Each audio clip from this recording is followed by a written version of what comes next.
Rick and Morty's 4th episode of Season 6 is called Night Family, probably the most straight-up sci-fi romp we've gotten all season. And though it might not have as much about it that I really want to dig into as the last few episodes, there were definitely some really interesting ideas presented, as well as some really interesting tidbits of character development. Character development that I expect will continue to come into play more and more as the show keeps going. There's also some interesting comparisons to some other TV shows here that bring up some pretty fascinating moral quandaries, at least in my brain. So, yeah, I don't know. I guess I'm going to talk about that stuff. Let's do it. But first, if you enjoy this video, not only do I have a bunch of other Rick and Morty videos for you to check out, but I'll be covering the remainder of Season 6 over the next couple of months as well. I would sincerely appreciate it if you subscribe to the channel and stay tuned. I really enjoy talking about this show, and on top of that, if you're looking for even more in-depth Rick and Morty discussion, my podcast Cartoons That Curse has covered all 5 seasons so far, and we'll be covering Season 6 as soon as it wraps up. So check us out on any podcast platform, or check out the video version here on YouTube. Thanks. They want you to say wubba-lubba-dub-dub at the end. Screw that. We're not whores. Alright, so the premise of this episode was incredibly interesting. Basically, the family can program their night selves to do tasks for them while they're sleeping.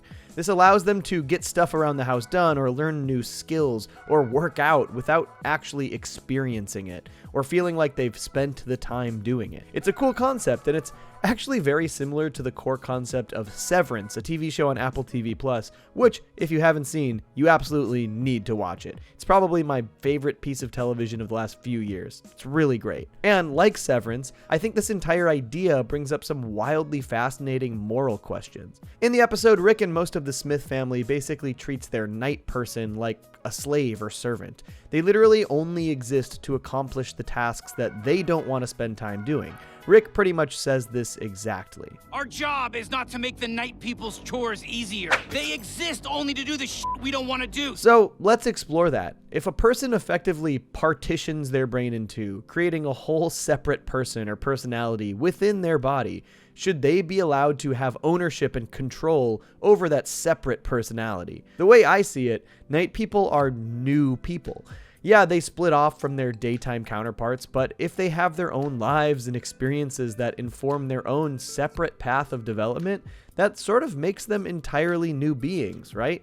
And yeah, they share a body with their daytime counterparts, which is what makes the whole thing so complicated. But these are basically people who are created as permanent servants, entire-ass beings who only exist to be exploited. I don't think it can possibly be considered ethical to use a night person like this, at least without taking their own desires into account. The episode obviously ends with the Night family ending their lives and waking up the daytime counterparts permanently after realizing how much the daytime versions of themselves have to do. There's a lot more work to seizing the day than I thought. But there are so many interesting paths that you can take with this premise. If both the night people and day people are considered their own separate beings, do they then have to be able to live their own separate lives? And what does that look like? Do they just continue to coexist in their existing homes and at their existing jobs? What if a night person wanted to get their own job and have their own home and have their own family? And then if they both have to go live their own separate lives and split time in this body, they also have to share responsibility over this one body. There are tons of possibilities for this kind of story,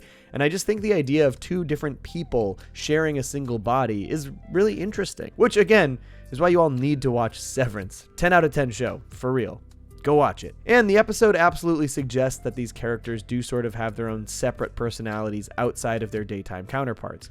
We learn that Summer is actually the leader of the Night family and Rick is subservient to her, which I think is just a super interesting piece of development for Summer in general. Because yeah, we are considering these night people separate characters, or at least I am. I think they also imply that this is something that stems from deep within Summer herself. I have always been here, Rick. Deep inside the mind of your grandchild, waiting to come out.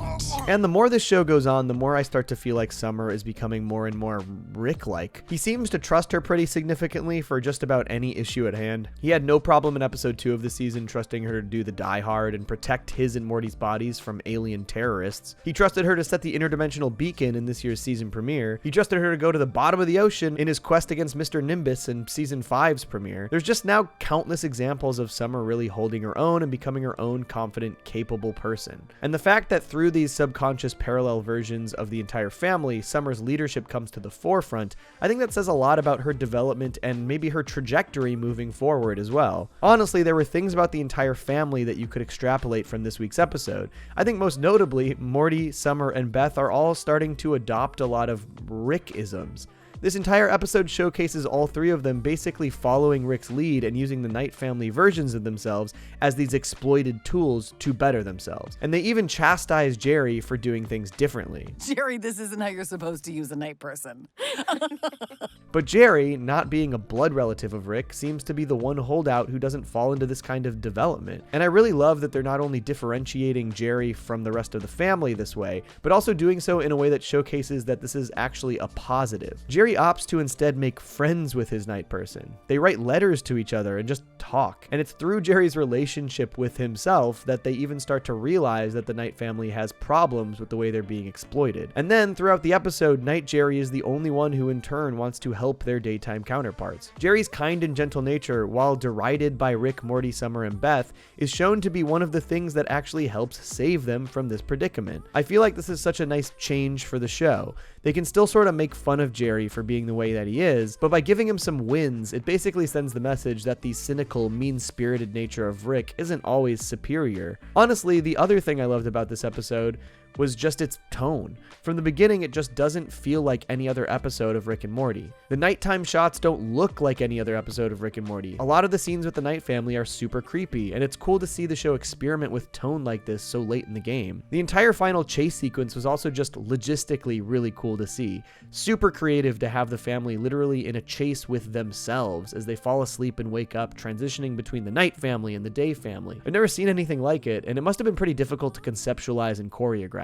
I'm not exactly sure where this one sits in my season 6 ranking so far, but I gotta say I am still pretty pleased with the season overall. The concepts all tend to have something for me to really appreciate and want to dig into, and though I think this one might be the least substantial in that regard, it more than makes up for it in its excellent tonal variation. It's just a really cool and unique episode. I mean, I guess a lot of the ideas were already things I had been thinking about intensely because of my recent obsession with Severance, which I am going to just go ahead and plug one more time because I've actually been so into that series that I've considered making videos about it. Just go check out the show. It's just excellent television. But it's hard not to appreciate that this was also sort of a more horror, thrillery kind of episode that we've never really gotten from Rick and Morty. I'd really love to see them continue to experiment with genre in the future. There's so many possibilities with a show like this. Next week looks to be the episode where Jerry is Rick's Morty for the episode, which I maintain is a Freaky Friday situation based on the fact that a fortune cookie seems to be involved. Literally exactly how the Lindsay Lohan and Jamie Lee Curtis Freaky Friday body switch happens. I can't really get much of a sense of what the episode is going to be like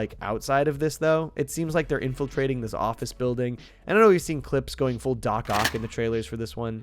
I don't know. Not really sure what to expect, but hopefully it's fun. I also think we haven't actually seen a single clip from anything that takes place after next week's episode, which is curious. The entire first trailer seems to just be these first 5 episodes. So part of me is wondering whether or not we might get a break midway through the season like we have in some seasons past, maybe pushing the back half of season 6 to next year, or maybe more likely we'll just get a new trailer for the back half of season 6 after next week's episode. It kind of feels like anything could happen with the show's release schedule. Who knows? So yeah, that's pretty much all I've got for this one. Thought it was a pretty good episode. Really like the tone and action. The Summer and Jerry development is super interesting, and the broader premise reminds me of Severance, which gets my brain turning like few other concepts have in the past few years. And so with that, I guess I pass it off to you. Did you like Knight Family? Did you get your brain turning like it did mine? Did the character development do much for you? Let me know below in the comments, and of course, stay tuned for more. I plan to cover next week as well.